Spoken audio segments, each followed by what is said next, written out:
Nitin Yahoo نے کہا ہے کہ یرغمالیوں کو رہا کرو ورنہ بھیانک نتائج کے لیے تیار رہو. بخاری صاحب اب جس قسم کے دھمکیاں جو ہے نیتن یاہو صاحب دے رہے ہیں، ایون ان کے اسرائیلی وزیر خارجہ نے بھی کہا ہے کہ اگر حماس اور اسلامی جہاد غزہ سے نکل جاتا ہے اور ہتھیار ہمارے حوالے کر دیتے ہیں اور غزہ ہتھیار سے پاک ہو جاتا ہے تو شاید ہم جو دوسرا مرحلہ ہے ڈیل کا وہ شروع کر سکتے ہیں. وہ کہہ رہے ہیں کہ سلور پلیٹر پہ رکھ کے غزہ ہمیں دے دو تو باقی پھر ٹھیک ہے. بالکل یہ جو خواب ہیں یہ پورے ہونے والے نہیں ہیں. اور دوسری بات یہ ہے کہ جہاں تک ان کی گیدڑ بھبکیوں کا تعلق ہے، اگر اس کے اوپر عمل کیا جاتا یا حماس نے اس پہ عمل کرنا ہوتا تو اب تک اتنی لمبی لڑائی لڑنے کی ضرورت ہی نہیں تھی. چپ کر کے ان کو سپرد کرتے چلے جاتے ہیں وہاں سے. ایسا تو نہیں ہے اور نہ ہی ایسا ہوگا. ٹرمپ کے خواب جو ہیں وہ شرمندہ تعبیر ہونے والے نہیں ہیں. خود اس کو بھی اس کا ادراک ہے، اسی لیے اس نے کہا کہ میں نے تو صرف ایک ایسے پلان دیا تھا، میرا مطلب یہ تھوڑی تھا قبضہ کرنا اس کے اوپر. آپ کو یاد ہے نا جو ذاتی بیان آیا. دوسری طرف ہم دیکھ رہے ہیں کہ غزہ سے فلسطینیوں کا نکال دیا جانا یا انہیں حماس قرار دے کے ان کے انخلاء کی خواہش کرنا یہ پوری ہونے والی نہیں ہے. اس لیے کہ Palestinian means Gaza, Gaza means Hamas, Hamas mean Palestinians. یہ اس طرح کا ایک وہ ہے ایک ذات. دوسری طرف آپ نے غزہ کو قبرستان بنا دیا بمباری کر کر کے. وہاں پر کھانے پینے کی اشیاء نہیں ہیں. لوگ قحط زدہ صورتحال میں رہ رہے ہیں کھلے آسمان کے نیچے. ٹھیک ہے، چھوڑا کسی نے اپنا وطن؟ بالکل بھی نہیں.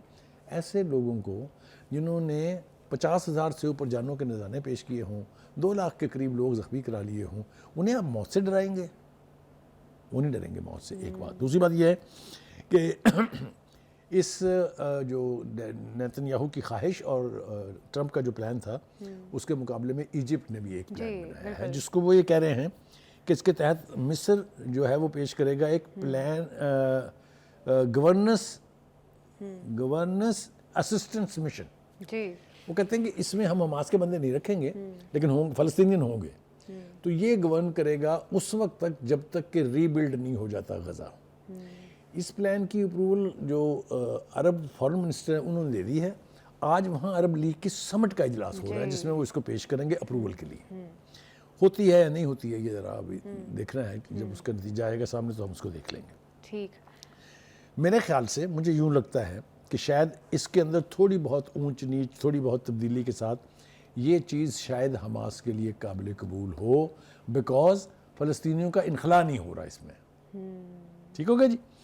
دوسری طرف یہ ہے کہ وہ نیتن یاہو کہہ رہے ہیں کہ جی آپ سارے یرغمالی ایک ساتھ چھوڑ دو. جی. وہ کیوں چھوڑ دو؟ جو سالسوں نے بیٹھ کے طے کیا ہوا ہے، بالکل جو فیز 2 ہے اس کا، جو دوسرا مرحلہ ہے، اس کے مطابق کیوں نہ کیا جائے؟ بالکل. اور بخاری صاحب فیز 2 واضح طور پہ بتایا گیا ہے کہ آپ اپنی فوجوں کا انخلاء کریں گے غزہ سے اور پھر یرغمالیوں کو رہا کیا جائے گا. تو یہ تو واضح طور پہ یہ بات ہو چکی ہے. تو لیکن اس کے باوجود نیتن یاہو جس قسم کی دھمکیاں دے رہے ہیں بخاری صاحب، تو کیا لگتا ہے اب نیتن یاہو نے تو دھمکی دے دی ہے کہ یرغمالی رہا کرو ورنہ پھر ہم وہ illogical بات کر رہے ہیں. نیتن یاہو یہ چاہتا ہے کہ آپ پہلے والا مرحلہ جو ہے اس کو ایکسٹینڈ کر دیں، دوسرا رننا شروع کریں. ابھی کیوں بھائی؟ ایکسٹینڈ ہو جائے گا تو یرغمالی کیوں باہر آ جائیں گے. بھائی کیوں؟ Who are you to decide؟ یہ فیصلہ آپ نے نہیں کیا تھا. بالکل. یہ فیصلہ تو سالسوں نے بیٹھ کے ایجپٹ اور قطر اور دوحہ میں کیا تھا. تو کہنے کا مطلب یہ ہے کہ اگر خواہشات پر پابندی نہ ہو تو پرووربیل سیئنگ ہے نا کہ wishes were horses then beggars would ride. بخاری صاحب گارنٹرز کو بھی سٹینڈ لینا چاہیے نا. اگر معاہدے کے خلاف ورزی اسرائیل بار بار کر رہا ہے تو ان کو بھی تو کوئی دیکھیے گارنٹرز میں بدقسمتی کی بات ہے کہ سب سے بڑا گارنٹر تو خود امریکہ ہے، امریکہ کے بعد یورپ ہے، اور یہ سارے جو ہیں ادھار کھائے بیٹھے ہیں اسرائیل سے بھی اور نیتن یاہو سے بھی. نیتن یاہو کو جب تک ان کی سرپرستی حاصل رہے گی فلسطینیوں کا قتل عام بھی جاری رہے گا، انسانیت کے خلاف جرائم کی لسٹ جو ہے وہ طویل ہوتی جائے گی. لیکن اب مجھے لگتا ہے یہ، اور اللہ کرے کہ ایسا ہی ہو، کہ عرب نیشنز جو ہیں خاص طور سے اس خطے کے جو ممالک ہیں انہوں نے اب سیریسلی سوچنا شروع کیا ہے کہ نہیں، فلسطینیوں کا نکالا جانا از no solution to the problem. اس کے اوپر وہ کھڑے ہو جائیں. اور ابھی OIC جو ہے اس کے وزرائے خارجہ کی کانفرنس ہونے والی ہے سعودی عرب میں، جس کے لیے اسحاق ڈار صاحب جا رہے ہیں.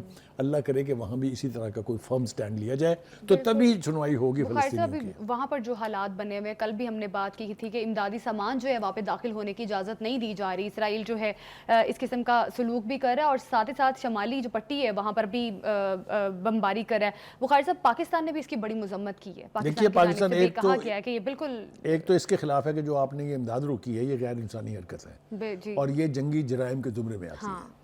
مجھے خوشی اس بات کی ہے کہ پاکستان کا فارن آفس بھی اس پہ بولا ہے, ہمارے وزیر اعظم بھی بولے ہیں, اور یونائٹڈ نیشن میں جو ہمارے مستقل مندوب ہیں منیر اکرم صاحب وہ بھی اس کے اوپر بڑا کھل کے بولے ہیں.